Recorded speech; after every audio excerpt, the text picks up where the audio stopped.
दोस्तों आज हम एक बहुत ही प्रसिद्ध एक ऐतिहासिक प्रेम कहानी की बात करें जो कि शुरू होती है रानी रूपवती और बाज बहादुर से।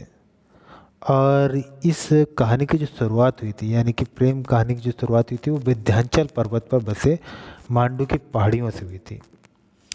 इस प्रेम कहानी में युद्ध भी है, प्रेम भी है, संगीत और कविता का अद्भुत मेल है। इस जादुई प्रेम कहानी में रूपवती मालवा की गायिका थी और सुल्तान बाज बहादुर उनसे बहुत प्रेम करते थे।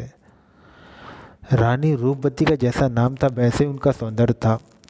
उसी के साथ साथ उनकी आवाज़ भी बहुत सुरीली थी, वह बहुत ही अच्छा गाना गाती थी। इसी कारण राजा बाज बहादुर उन्हें अपने दरबार ले आए और इसी के साथ उन्हें उनसे प्रेम हो गया। वहाँ उन्होंने उससे शादी कर ली। लेकिन जब रानी की इन खूबियों के बारे में शहंशाह अकबर को पता चला तो वह रूपवती पर मोहित हो गया और यह प्रेम कहानी परवान चढ़ने से पहले ही ख़त्म हो गई। रूपवती को पाने की इच्छा से अकबर ने बाज बहादुर को एक पत्र भेजा जिस पर लिखा था कि रानी रूपवती को दिल्ली के दरबार में भेज दो। इस पत्र को पढ़कर बाज बहादुर बहुत ही क्रोधित हुए और उन्होंने अकबर को पत्र लिखकर कहा कि वह रानी को उनके यहाँ भिजवा दे। अपने पत्र का ऐसा जवाब पढ़कर अकबर आग बबूला हो गए। अहंकार और गुस्से से भरे अकबर ने अपने सिपाही सलार आदम खां से मलबा पर हमला करने के लिए भेज दिया। अब जब अकबर की सेना बाज बहादुर पर हमला करने के लिए आई तो बाज बहादुर की सेना बहुत ही कम थी और वो बहुत ही कमज़ोर थे अकबर के सामने। तो युद्ध में बाज बहादुर हार गए। बाज बहादुर ने अपनी छोटी सी सेना से मुकाबला करने की कोशिश तो की थी लेकिन कोई फ़ायदा नहीं हुआ। बाज बहादुर को बंदी बना लिया गया। इसके बाद उनके सिपाही रानी रूपवती को लेकर मांडू की ओर चल पड़े। लेकिन जब इसके बारे में रानी रूपवती को पता चला तो रानी रूपवती ने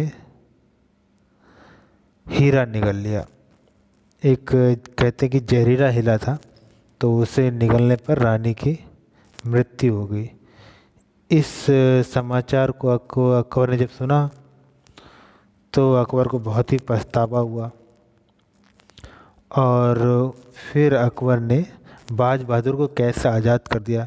बाज बहादुर ने कहा कि वह वापस अपनी राजधानी सरंगपुर जाना चाहता है। सरंगपुर वापस आने पर बाज बहादुर ने रानी की मजार पर सिर पटक पटक कर अपने प्राण त्याग दिए। घटना के बाद अकबर को अपने किए पर बहुत ही शर्मिंदगी हुई और फिर जब उन्हें शर्मिंदगी हुई तो इसके बाद सन 1568 में सारंग के समीप मकबरे का उन्होंने निर्माण कराया जहाँ पर बाज बहादुर के मकबरे पर अकबर ने आशिक ए सादिक लिखा और रूपवती की समाधि पर शहीद ए वफा लिखवाया। आज मांडू मध्य प्रदेश का ऐसा पर्यटन स्थल बन चुका है जहाँ रानी रूपवती और बाज बहादुर की अमर प्रेम कहानी का साक्षी है।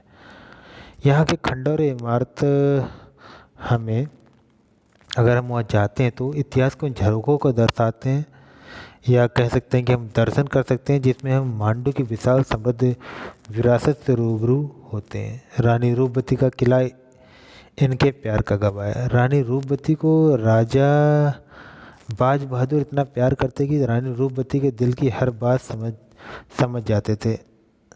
राजा बाज बहादुर और रानी रूपवती के प्यार के साक्षी मांडू में 3500 फीट की ऊंचाई पर बनी रानी रूपवती का किला है और कहा जाता है कि रानी रूपवती नर्मदा नदी को देखे बिना भोजन ग्रहण नहीं करते थे। इसलिए राजा बाज बहादुर ने रानी रूपवती की इच्छा को ध्यान में रखते हुए रानी रूपवती किले का निर्माण कराया था। रानी रूपवती के किले से नर्मदा नदी थी वो नज़र आती थी। कहा जाता है कि रानी रूपवती प्रतिदिन स्नान के बाद यहाँ पहुँचती और नर्मदा जी के दर्शन उपरांत अन्न ग्रहण करती थी। राजा बाज बहादुर रानी रूपवती को बेहद प्यार करते थे। शायद इसलिए रानी रूपवती के महल तक पहुँचने से पहले राजा बाज बहादुर के महल को पार करना होता था। राजा बाज बहादुर रानी रूपवती की रक्षा के लिए यह सब करते थे, इसलिए शायद आज भी रानी रूपवती के किले को राजा बाज बहादुर और रानी रूपमती की प्रेम कहानी के प्रतीक समझा जाता है। तो ये थी एक प्रेम कहानी जहाँ पर राजा ने कोशिश तो पूरी की थी, बट जब वो उन्हें नहीं बचा पाए तो सर पटक पटक कर खुद भी अपनी जान दे दी। एक बहुत ही दुखद प्रेम कहानी है और ये हमारे इतिहास में दर्ज है। तो खैर, अब नई प्रेम कहानी या और नए इतिहास के साथ हम अगले भाग में फिर से प्रस्तुत होंगे।